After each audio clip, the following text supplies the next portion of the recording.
Hello friends, welcome to my channel Solving Questions with Gauri Ma'am.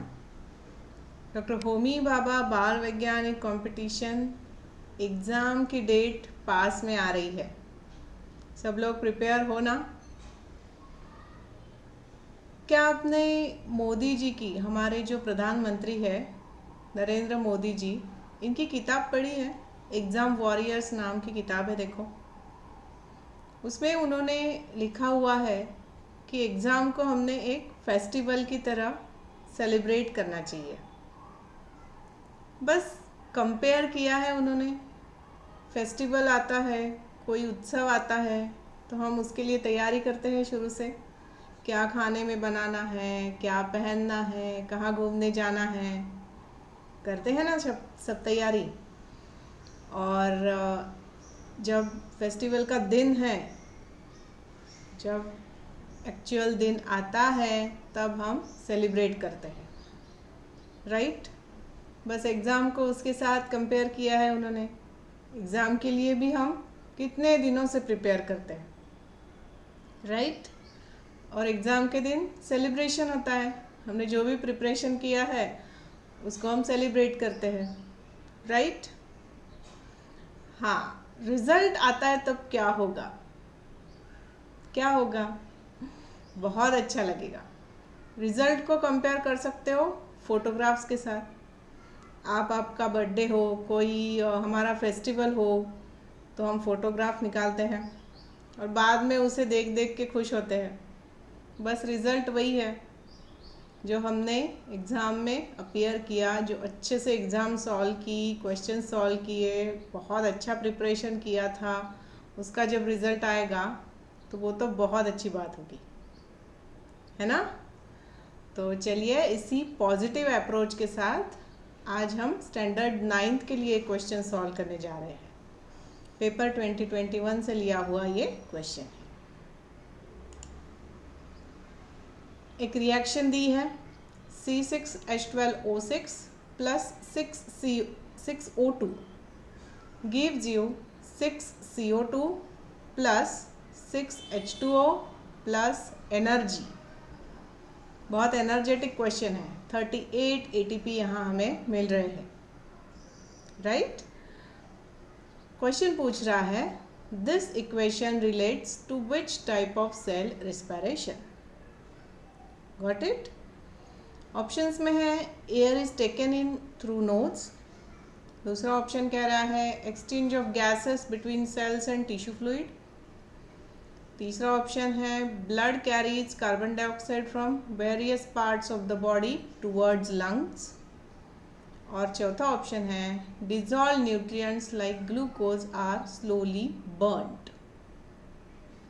ठीक है, तो आइए देखते हैं क्या है एग्जैक्टली ये। रेस्पिरेशन जब पढ़ते हैं तो external respiration, internal respiration and cellular respiration, ऐसे 3 टाइप हमने पढ़े हैं, याद है। एक्सटर्नल रेस्पिरेशन मतलब क्या? एनवायरमेंट टू लंग्स, जो हम सांस लेते हैं नाक से, we breathe in breathe out, तो वो होता है एक्सटर्नल रेस्पिरेशन। इसमें कार्बन डाइऑक्साइड बाहर छोड़ा जाता है और ऑक्सीजन लंग्स में एब्जॉर्ब होता है, right. So this is external respiration. ये जो अंदर गया हुआ ऑक्सीजन है, वो जो लंग्स ने एब्जॉर्ब कर लिया, उसको लंग्स किसे दे देंगे? आरबीसी को दे देंगे, इरिथ्रोसाइट्स को दे देंगे। फिर हमारे ब्लड वेसल में से इरिथ्रोसाइट्स घूमेंगे, जस्ट लाइक सब्जी वाला कैसे घूमता रहता है, उसके पास क्या क्या सब्जी है वो बताता है। बस उसी तरीके से ये इरिथ्रोसाइट्स घूमेंगे। ऑक्सीजन ले लो, किसको ऑक्सीजन चाहिए, क्या ऑक्सीजन चाहिए, क्या, इस तरीके से ऐड करते हुए घूमेंगे। फिर साइड में अगर कोई सेल्स है, टिश्यूज़ है, मतलब होते ही है साइड में, तो जिनको चाहिए वो वहाँ से ऑक्सीजन ले लेते हैं। अब सब्जी वाले को पैसे देने पड़ते हैं। बस उसी तरह से याद रखो, कार्बन डाइऑक्साइड एक्सचेंज में दिया जाता है। Are you getting me? तो यहाँ पर ऑक्सीजन कार्बन डाइऑक्साइड का एक्सचेंज होता है in between blood and cells. तो इसे कहा जाता है इंटरनल रेस्पिरेशन। समझ में आया? ये इमेज मैंने जहाँ से ली हुई है उसका सोर्स क्रेडिट यहाँ दिया है मैंने, और डिस्क्रिप्शन बॉक्स में भी इसकी लिंक आपको मिल जाएगी। कहानी और आगे जाएगी। अब ये ऑक्सीजन जो हमने टिश्यूज़ तक, सेल्स तक पहुँचाया, वो चला जाता है सेल के अंदर। सेल के अंदर की कहानी जो होती है वो कही जाती है सेलुलर रेस्पिरेशन में। सेलुलर रेस्पिरेशन में ग्लाइकोलिसिस होता है। जो हमने खाना खाया हुआ है उसको कन्वर्ट कर दिया है ग्लूकोज में। अब ग्लूकोज को तोड़ फोड़ के वहाँ से एनर्जी लेनी पड़ेगी, वो काम किया जाएगा सेलुलर रेस्पिरेशन में। Glucose is converted into pyruvic acid. यहाँ पर हमें 2 ATP मिलेंगे।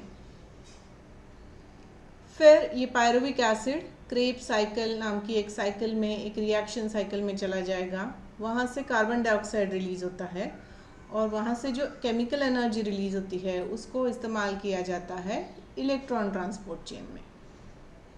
समझ रहे हो बेटा? थोड़ा थोड़ा समझ रहे हो। इलेक्ट्रॉन ट्रांसपोर्ट चेन में ये केमिकल एनर्जी का यूज़ करके यहाँ पर 36 ATP बनाए जाते हैं। ठीक है?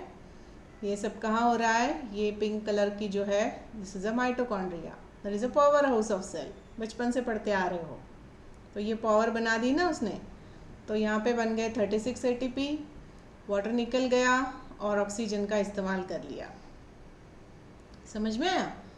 तो कुल मिला के यहाँ पर बन गए 38 ATP। ठीक है, ये वाले 2 और ये 36। तो ये रहा सेलुलर रेस्पिरेशन। ये इमेज भी जहाँ से ली हुई है उसका सोर्स क्रेडिट यहाँ दिया है मैंने, और डिस्क्रिप्शन बॉक्स में भी इसकी लिंक शेयर की हुई है। चलो अभी क्वेश्चन के हिसाब से देखो, चारों ऑप्शन को एक बार समझ लो फिर से। पहला कह रहा है air is taken in through knows, तो नाक से एयर लेनी है, तो दिस इज एक्सटर्नल रेस्पिरेशन, हमने पढ़ लिया अभी। और ये उससे और डिटेल बोलो तो इंस्पायरेशन या इनहेलेशन। ठीक है। ऑप्शन बी जो है exchange of gases between cells and tissue fluid, तो ये इंटरनल रेस्पिरेशन की कहानी होगी। गैस पहुंच गए, गैसेस जो हो गए वो ऑक्सीजन जो है वो पहुंच गया सेल्स और टिश्यू फ्लूइड्स तक, तो वो इंटरनल रेस्पिरेशन का पार्ट हो गया। फिर देखो नेक्स्ट ऑप्शन है blood carries carbon dioxide from various parts of the body towards lungs, तो वो ब्लड जो घूम रहा था ऑक्सीजन वाला ऑक्सीजन करके, तो उसको एक्सचेंज में उसने CO2 लेकर आया और उसने वापस से वो CO2 लंग्स को दे दिया। ये कहानी हो गई एक्सटर्नल रेस्पिरेशन में एक्सपायरेशन या एक्सहेलेशन की। Got it? और चौथा ऑप्शन कह रहा है dissolve nutrient like glucose are slowly burned, मतलब ग्लूकोज को ब्रेक डाउन करके एनर्जी ले लो।